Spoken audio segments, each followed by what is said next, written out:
Oh my gosh, warriors, listen in to this recent study that I just heard. I just heard that they found that Americans are the most unhappy, the unhappiest that they've been in the last 50 years. The last 50 years, 5 decades, warriors. What? Happiness and happiness habits are my area of expertise. As soon as I heard the results from that study, I knew I had to get on here and record today's podcast episode. Listen in, warriors. Your happiness matters to me, and I have studied the brain and know how to set our brain up for happiness. Let's go.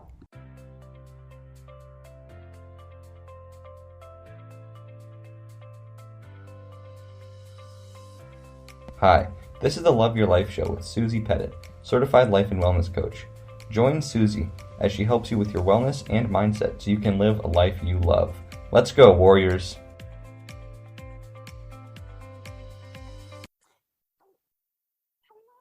Welcome to the Love Your Life Show, warriors. It's me, Susie Pettit, your certified life and wellness coach. If you are new to the show, welcome. All are welcome here. If you've been listening for a while, well, welcome. And you know a couple of things. One, my goal is to help as many women as possible live lives they love. And two, the foundation of my work is based on habit formation and brain science, as I know the importance of establishing habitual ways of being to set us up to live lives we love, that I know how to essentially hack the brain to help us. So specifically in my programs and in my coaching, I focus on the habits necessary to raise our happiness set point. What's a happiness set point, you ask? What kind of language is this lady speaking? I'll put a link in the show notes at smbwell.com/212, where you can listen to my episode titled just that. It's all on the happiness set point. You can deep dive in. Okay, for today, I just want to give a quick definition of that happiness set point because of the study I cited at the beginning of this episode. And it's important to understand about our happiness set point. Our happiness set point is like an inner thermostat. You have yours, I have mine. Imagine a little gauge inside of you that's set at a certain level that external factors don't touch. They can influence us. Okay, those things happening around us, the circumstances in our lives can influence us to feel better or worse in the moment, but we eventually settle back to this set point of happiness. Okay, haven't you ever experienced that for the good or the negative? Like something you've been looking forward to happens, like maybe you get some good news, or you go on a much anticipated vacation and your mood spikes. Your level of life satisfaction seems higher. Days feel brighter and lighter. And then after a brief period, you go back to your original thermostat setting. That's your happiness set point. The good news is that we can influence our set point. So it's not just this like, oh, it's out of my hands, Susie. No. Okay, we get to influence it just the way we can change the thermostat setting in our house. Sure, there's a limit. Okay, we can't turn our air conditioning to negative 10 degrees Fahrenheit. Or our heat up to 100 degrees. Okay, my furnace can't handle that. But we can influence it up or down in a really wide range. Had a lot of success with that with clients. We have that power with our happiness. Okay, my power as a coach comes from knowing that 40% of that happiness, that point comes from your own control. Happiness comes from our thoughts and the thoughts we're thinking, the human brain. Yes, there's a genetic component. And yes, there's also what's going on around us component, but those do not make up the majority of our happiness. Remember the thought model? Circumstances don't cause the feelings. Okay, it's the thought that causes the feeling. It's always the thought, warriors, which is why I view happiness as a moral obligation. Since so much of our happiness depends on how we think and our thought patterns within our control, I like to take responsibility for that part and offer plenty of tools and practices within my coaching groups so that people can raise their overall happiness set point. And I'm saying this, I'm not alone. Okay, great minds think alike. Did you know that the founding fathers of America had the same idea? They actually wrote it into the Declaration of Independence, one of the documents upon which the U.S. was founded. States we have unalienable rights to life, liberty, and the pursuit of happiness. The pursuit of happiness. It's written in there. One important thing to point out that I've pointed out in past episodes is that at the time the declaration was written, the word pursuit was synonymous with practice. Okay, it means that we are given the right to practice happiness. I wish they had just used the word practice instead of pursuit, because we've wasted a lot of years thinking that we need to chase happiness. Like, if I get the job promotion, then I'll be happier. If I go on vacation, I'll be happier. But that's maybe that's their internal joke for us all, or the journey we needed to take as a country. Regardless, now, today, remember that at the time they wrote it, pursuit means practice. Okay, when we view happiness as a practice, we have the right to practice happiness. It focuses on our individual responsibility to practice thoughts and thought patterns that promote the feeling of happiness. We have the inalienable right to practice happiness. Happiness doesn't come from the outside. It comes from daily habits, behaviors, and ways of thinking that we practice. This is super important. It takes the focus off of those external circumstances, the stock market, the Supreme Court, our mother-in-law's comment. It places the responsibility of happiness where it belongs, with us, in the T line of the model. So instead of feeling victim-y and woe is me, wow, look at all that's happening in my life, as I've definitely been prone to feel before. Okay, we get to take responsibility for the happiness we're feeling and the light and energy we're shining out into this world. The happier you are, the more you shine that out to everyone around you. Your energy is literally contagious. And I find it a moral obligation right now to keep my energy high. And I invite you to do the same. How? By learning how to better say no. You're like, what? Bet you didn't see that coming. Seems a little hypocritical, huh? I'm like, all this, like, be happy, let's practice happiness, and boom, say no more. Well, truth be told, most of us warriors say yes far too often. And I'm highlighting it in today and next week's episode because it is a secret sauce to a life well lived. Okay. There is grave importance in living a life in alignment with your values, living a life that is a big yes for you, not for other people. You, my warrior, are unique with unique desires, dreams, and values. They're in you for a reason.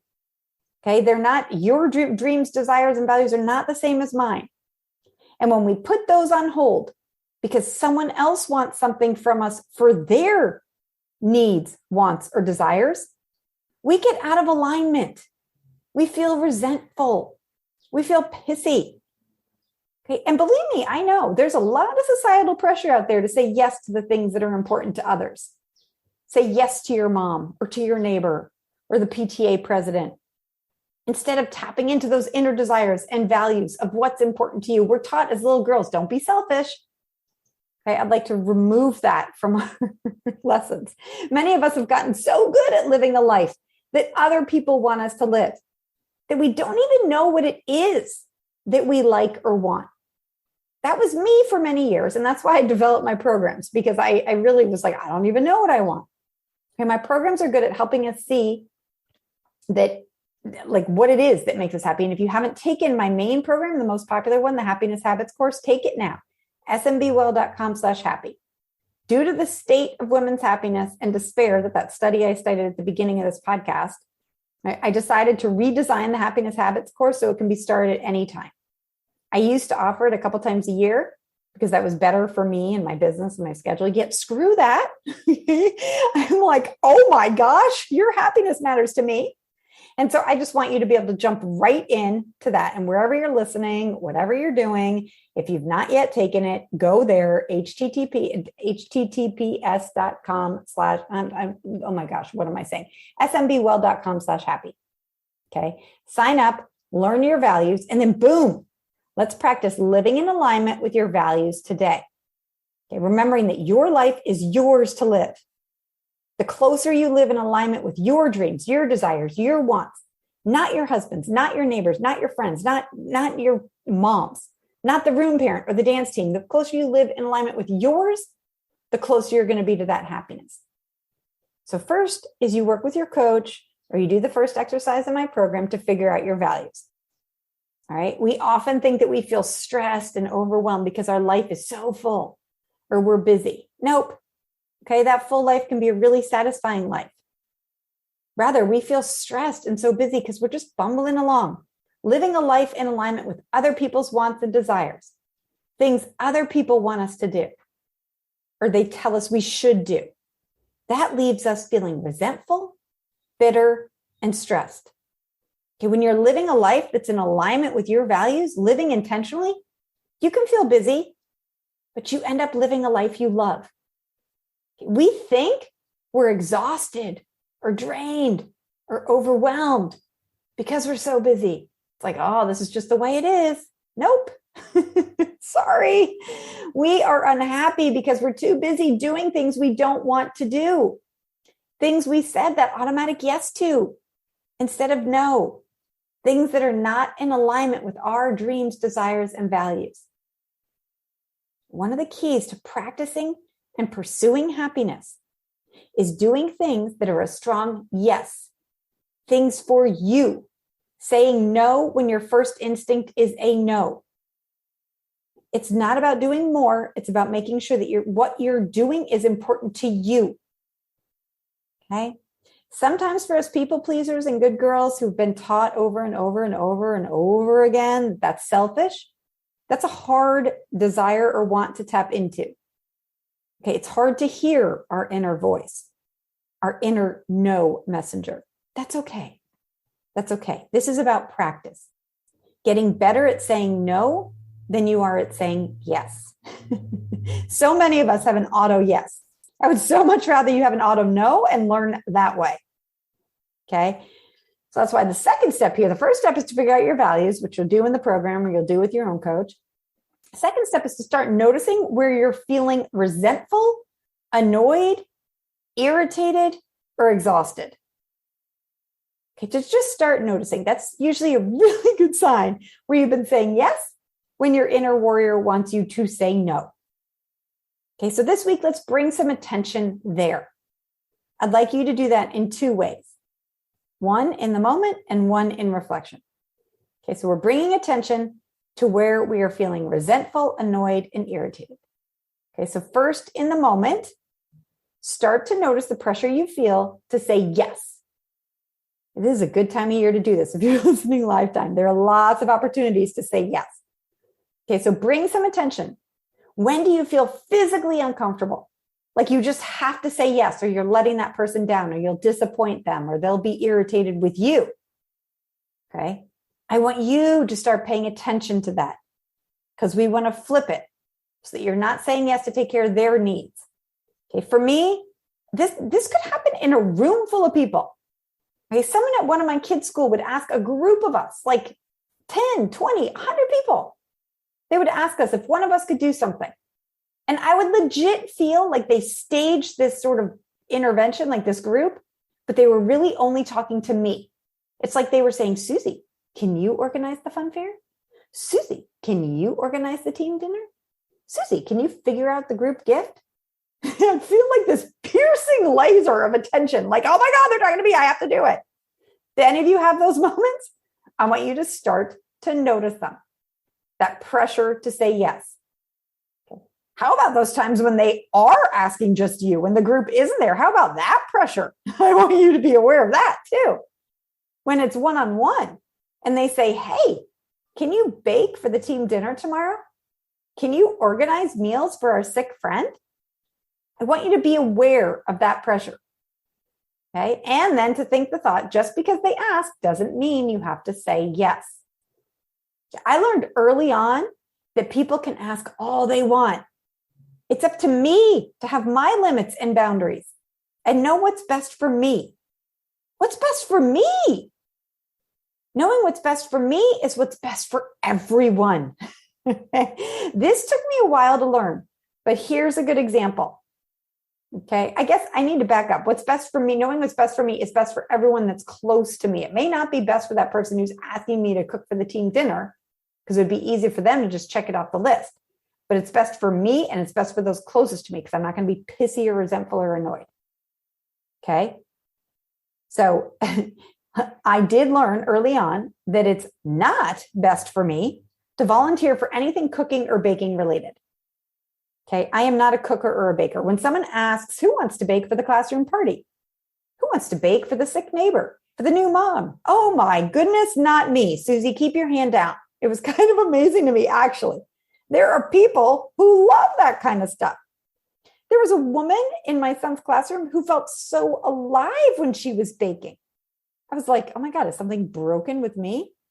Because that is not me. When I say yes to these things, I would be stressed, pissy with my family, and produce a subpar item. Because newsflash, I'm not a baker, I'm a coach. Meanwhile, when I started to learn to say no, that opened the opportunity for my friend to be asked, and she friggin' loved it. She came alive. Imagine this. There are people out there that love the shopping, the cooking, the planning, the providing. And her end product was amazing. Okay. When I say yes to something that is not in my zone of genius, I take away the opportunity for others to shine. That's why value work is so important. If I say yes, I'm taking away that spot, that opportunity from her. I need to make decisions based on me and my interests instead of shooting on myself and feeling responsible for the whole universe. Okay, so that's the first part of this awareness. Where do you feel pressure in the moment? Pressure to say yes. Notice it. Start to pay attention to the thoughts you're thinking to feel that pressure. Are you telling yourself that if you don't say yes, no one will? That it's your responsibility? Interesting. Okay, the second part I want you to look at is where you've already said yes and to reflect on that. How? Get out your calendar. Okay, look at what you have on there for the next couple weeks. Read over the entries and then stop to tell me a word for how you feel when you look at those entries. Excited? Stressed? Resentful? Psyched? Overwhelmed? Or maybe you're that intuitive somatic type and you can tap more into how does your body feel when you look at that event on there. Do you feel light or do you feel tight? Do you feel energized or do you feel heavy? Okay, if your calendar is a paper calendar, get out a yellow and a red marker and put a yellow dot next to the things that make you feel light, energized, excited, psyched. Okay, put a red dot next to the ones that leave you feeling stressed, overwhelmed, heavy, resentful. And that's enough for today. Just sit with that. Those red and yellow dots. Just look at them. Okay, how many of each? Look at it. Sit with it. Okay, interesting. What can you learn from those dots? If you want extra credit work this week, as I know sometimes my warriors do, get out a pad of paper and pen and answer this question. Why is that event even on your calendar? Why? Just ask yourself why. Okay, start writing down why. If you find yourself giving someone else responsibility for events that are on your calendar, like, well, my mom told me to, or she asked me, or my husband, or I gently invite you to say your age aloud. What's that? What was your age? Okay, if it's over 18, you have more control over those excuses you just said out loud. Okay, over what you answered with the why. Okay, answer the question as to why it's on there and own your responsibility. Emotional adulthood comes with emotional responsibility. Saying something like answering the why, like saying like, because I have to, or because it's my mom, or because they asked, okay, is giving responsibility to someone else. Saying I'm choosing to because I felt pressure, or because I'm telling myself this is what a good daughter does, or whatever your reason is, A plus responsibility for that emotional adulthood. Okay, try that. It might be a hard answer to hear, but that's what we want. That's enough for today, warriors. I'm going to call it an episode there. I know there is stress out there and overwhelm and exhaustion. I know that study I cited at the beginning is not BS. Okay. And I am here to lift you up and support you. The challenge is that left alone and to its own programming, our brain reverts back to a pre-programmed happiness set point, which studies are showing us are not so great right now. Okay. So sometimes we need a little bit of extra effort, not letting the brain just have its pre-programmed, A little bit of extra effort so we can have more ease and happiness in the future. So to actually do the things I just spoke about in this episode. I am the first to say that being a human is hard. Humaning is hard. I'm also the first to point out that there are two kinds of hard, and make sure you're consciously choosing your hard. One hard moves you forward, and one hard keeps you stuck. Okay? One hard free is sort of like a short term, but gives us feels hard in the short term, but gives us long-term ease. Whereas one hard feels easy in the short term, but gives us long-term discomfort. There's a growing hard or a shrinking hard. Okay, saying no in the present when you've always said yes seems hard, doesn't it? That's what I'm saying. Humaning is hard. Okay, saying no in the present, that's the short-term hard. But think of doing those things you don't want to do in the long term. That's hard. Okay, saying yes to the mother-in-law in the short term, that can feel easy in the moment, but it's hard in the long term. So this week, pay attention to that choice. Are you going to choose the hard that keeps you stuck or the hard that moves you forward? You know which one I vote for you, dear warrior. All right. If you don't have a live coach yet, I would love to be yours. The best place to start is in my happiness habits program, smbwell.com/happy. I'll put all the links in the show notes at smbwell.com/212. Okay. We want to make sure that your happiness set point is set as high as your dial will go. Does that mean you always feel happy and like roses and daisies? No. Okay. But it does mean that you have awareness and you're living this life consciously and in alignment with your values. If you've already taken that course and you're a woman over the age of 40, join my Midlife Warrior membership and experience some of the magic in there, or sign up for a one-on-one coaching session. Your happiness not only matters to me, it is a moral obligation today and every day. The energy you put out there is contagious. You are important. Now, more than ever, that energy matters. Shine it out, warriors.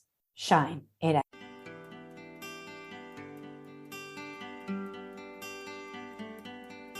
Thank you for listening to the Love Your Life show. If you want to hear more from Susie and support the show, be sure to subscribe to this podcast on iTunes. Also, leave a review and share this podcast with friends and family. Go get 'em, warriors.